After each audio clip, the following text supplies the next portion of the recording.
Hello everyone, I'm Mark Andrew Magsakay from grade 10 St. Guido Maria Concord. And my topic is all about the smoker's trap. Do you know what smoker's body looks like? Do you know what poisonous substances undergoes your body when you smoke a cigarette? And the harmful effect it does to your body? Do you know what several types of diseases can you get from smoking cigarette? Let's begin. A normal body has a healthy lungs. Smoking cigarette may lead to a darkening of the lungs. Smoking cigarette affects many organs in your system, but the lungs is the most affected area.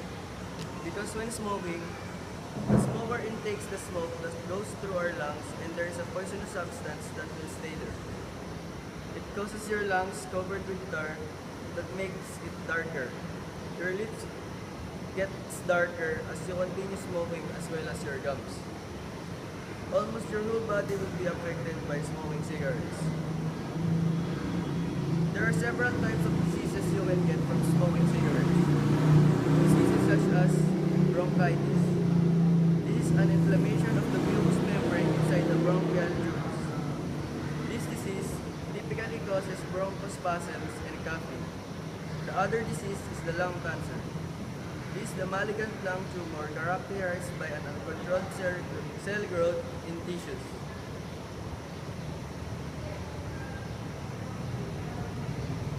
Just like any cancer diseases, if this case is left untreated, cancer cells may spread all throughout the body and may lead to death. A cigarette has tons of harmful substances and dangerous effects.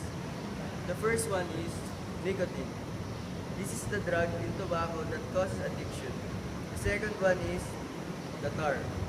This exposes the cigarette smoker to an increased risk of lung disorders. Another harmful substance is the carcinogen. This is the substance that is capable of causing cancer in the living tissue.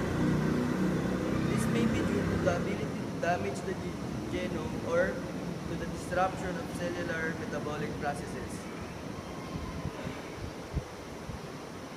There are 15 billion cigarettes are smoked worldwide every day. Every cigarette you smoke reduces your lifespan by 11 minutes. After knowing how does smoking affects your body, will you still continue to smoke?